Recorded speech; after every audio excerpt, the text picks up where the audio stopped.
Bismillahirrahmanirrahim. Assalamualaikum warahmatullahi wabarakatuh. Apa khabar semua anak-anak? Semoga kamu semua berada di dalam keadaan yang sihat, ceria dan terus semangat untuk belajar. Baik anak-anak, terlebih dahulu Ustaz perkenalkan diri Ustaz. Nama Muhammad Hafizul Naim bin Ahmad Syukur, bertugas sebagai guru pendidikan Islam di Sekolah Menengah Sultan Abdul Halim.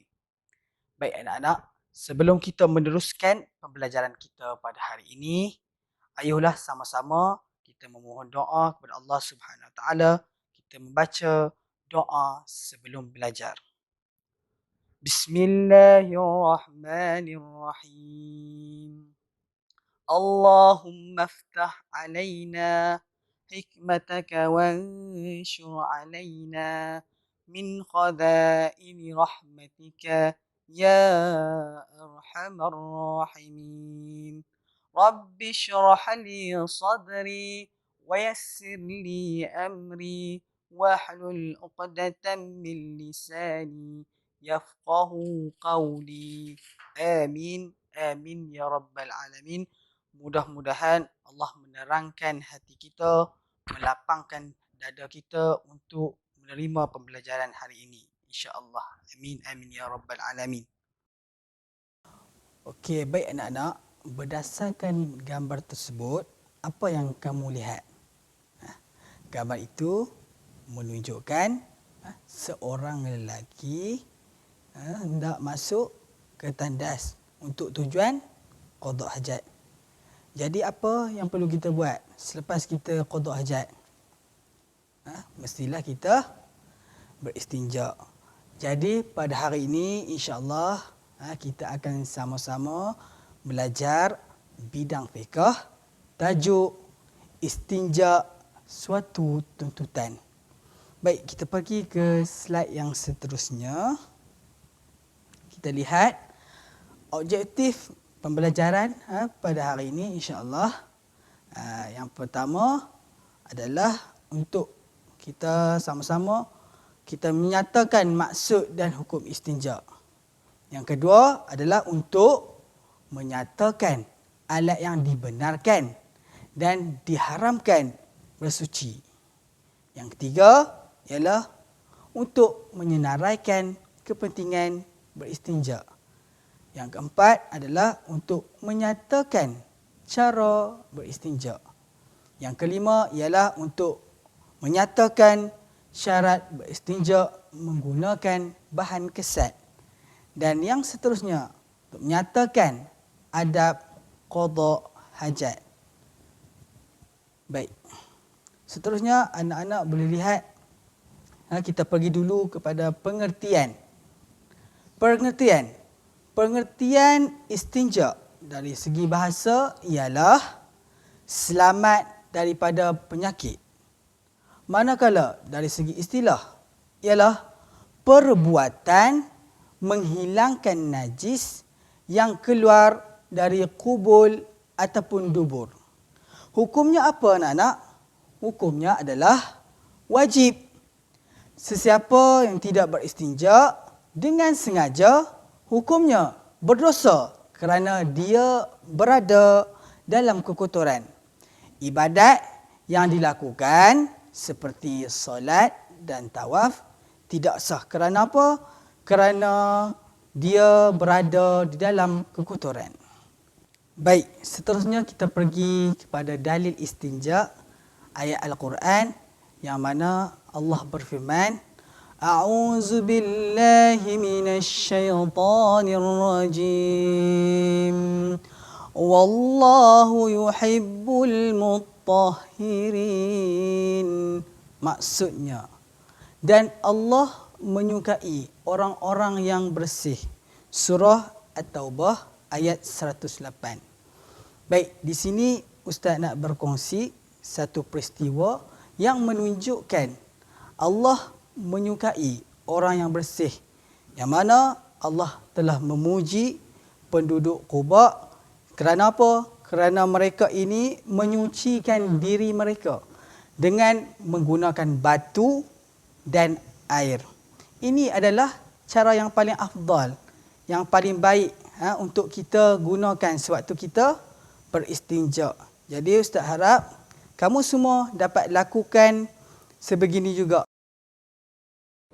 Okey, nak semua boleh lihat alat-alat istinja yang boleh digunakan, antaranya ialah air mutlak, yakni air yang suci lagi menyucikan.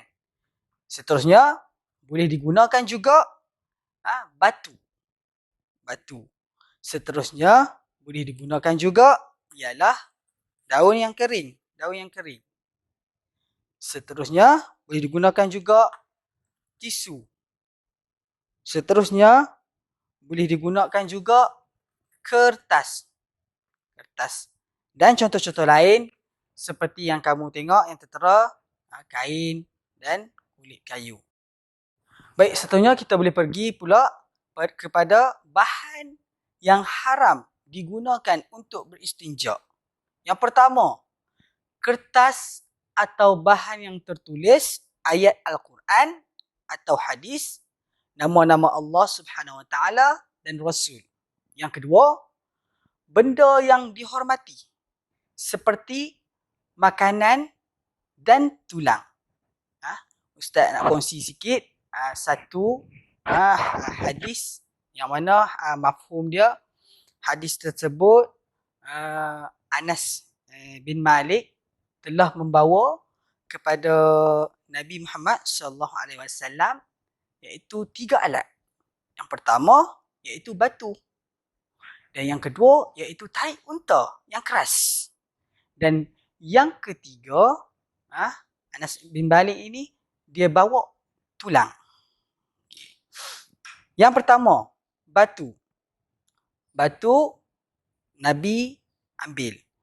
Dan yang kedua iaitu tahi unta yang keras Nabi ketepikan. Yang ketiga, tulang Nabi tepikan. Okey. Tengok, batu boleh digunakan untuk istinja. Dan yang kedua itu menunjukkan bahawa yang kedua itu iaitu apa? Tahi unta yang keras itu tidak boleh digunakan untuk bersuci kerana ia adalah najis. Okey. Dan yang ketiga, tulang tidak boleh digunakan kerana ia adalah benda yang dihormati. Seperti yang tertera tadi dalam slide yang nombor 2, benda yang dihormati. Seperti makanan dan tulang. Okey. Benda yang dihormati tulang itu, maka tidak boleh digunakan, diharamkan. Maksudnya diharamkan untuk beristinja. Okey. Seterusnya kita lihat pula yang ketiga. Yang ketiga ialah benda yang berbahaya seperti kaca dan buluh. Yang keempat, benda najis atau benda yang terkena najis seperti tahi binatang yang kering. Seperti Ustaz cerita tadilah, kisah yang mana Anas bin Malik itu berikan alat-alat yang mana alat itu ada 3, iaitu batu, lepas tu tahi yang kering, tahi unta yang kering, dan yang ketiga tadi Ustaz maklumkan kepada kamu ialah tulang. Okey. Seterusnya yang kelima, benda yang bernilai. Benda yang bernilai seperti emas, perak dan sutera juga diharamkan untuk beristinja. Seterusnya, anak-anak sekalian, kita pergi pula kepada kepentingan beristinja. Kepentingan beristinja yang pertama ialah mendapat ganjaran pahala. Yang kedua, ibadat akan menjadi sah dan dilaksanakan dengan sempurna. Yang ketiga, kita akan dikasihi Allah dan Rasul. Dan yang keempat, kita akan terhindar daripada jangkitan penyakit. Yang kelima, badan kita menjadi sihat dan cergas. Dan seterusnya, memberikan keselesaan kepada diri dan juga orang lain. Kita lihat pula anak-anak seterusnya kepada cara-cara beristinja. Okey, cara-cara beristinja kamu lihat ada 3 komponen. yang boleh digunakan. Yang pertama, menggunakan batu dan air. Menggunakan batu dan air. Macam mana kita nak lakukan tu? Macam mana kita nak laksanakan? Yang pertama, bersihkan tempat keluar najis dengan 3 batu atau sebiji batu itu yang mempunyai 3 permukaan. Kemudian, basuh dengan air mutlak sehingga diyakini bersih. Okey. Itu adalah cara yang terbaik kerana kita menggunakan 2, iaitu batu kita guna dan air juga kita guna. Nah, okey, seterusnya yang kedua, kita boleh menggunakan air. Kita basuh tempat yang keluar najis dengan air mutlak sehingga diyakini bersih. Yang ketiga, kita menggunakan batu ataupun benda kesat, seperti contoh benda kesat yang lain, iaitu seperti kertas, tisu dan daun kering. Kita macam mana kita nak gunakan? Kita bersihkan tempat keluar najis dengan 3 biji batu atau sebiji batu yang mempunyai 3 permukaan atau benda-benda kesat yang lain sehingga diyakini bersih. Seterusnya, kita lihat pula kepada adab qada hajat. Yang pertama, kita tidak membawa masuk ke tandas sesuatu yang dimuliakan. Seperti apa? Seperti ayat Al-Quran ataupun nama-nama Allah Subhanahu Wa Taala. Yang kedua, kita membaca doa sebelum masuk ke tandas. Doa apa? Allahumma inni a'udzubika minal khubuthi wal khaba'is. Seterusnya, yang ketiga, kita memakai selipar dan menutup kepala. Dan yang keempat, melangkah masuk ke dalam tandas dengan menggunakan kaki kiri. Seterusnya, yang kelima, kita menjaga aurat hingga sampai ke tempat membuang air, mencangkung dan berhati-hati dengan percikan najis. Yang keenam, tidak menghadap kiblat bagi tempat yang tidak terlindung.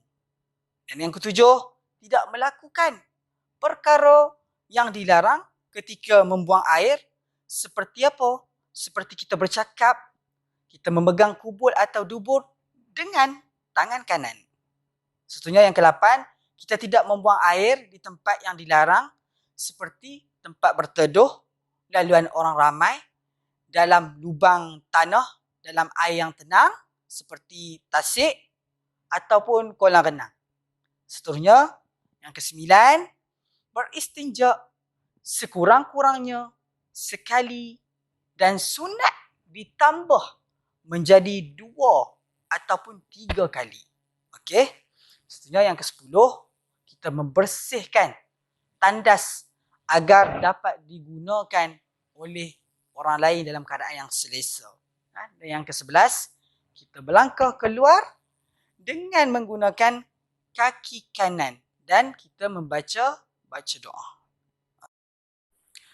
Baik anak-anak sekalian, kita teruskan dengan soalan kuis untuk uji minda anak-anak sekalian. Okey, kita teruskan, kita tengok soalan yang pertama. Apa dia? Hukum istinja adalah A, wajib, B, harus, C, sunat, D, makruh. Apa jawapannya anak-anak? Jawapannya adalah A, wajib. Sebab penyucian diri bagi umat Islam untuk melakukan ibadah, sebagai contohnya ibadah solat, maka adalah wajib sebelum kita ibadah. Sebagai contoh ibadah solat. Okey. Seterusnya yang kedua. Semua yang berikut boleh digunakan untuk istinja kecuali A, air mutlak, B, roti kering, C, daun kering, D, batu yang suci. Apa jawapannya anak-anak? Jawapannya adalah apa dah? Jawapannya adalah B, roti kering. Sebab apa? Sebab roti kering merupakan makanan. Makanan adalah apa dia? Perkara yang dihormati. Jadi dia tidak boleh digunakan untuk beristinja. Okay, kita pergi pula kepada soalan yang ketiga. Kita tengok soalan yang ketiga. Antara yang berikut, yang manakah bukan kepentingan beristinja? Apa dia? A. Mendapat pahala. B. Dikasihi oleh Allah. C. Badan menjadi lemah. D. Terhindar dari penyakit. Apa dia? Jawapan dia bukan kepentingan beristinja. Sudah tentulah jawapannya adalah C.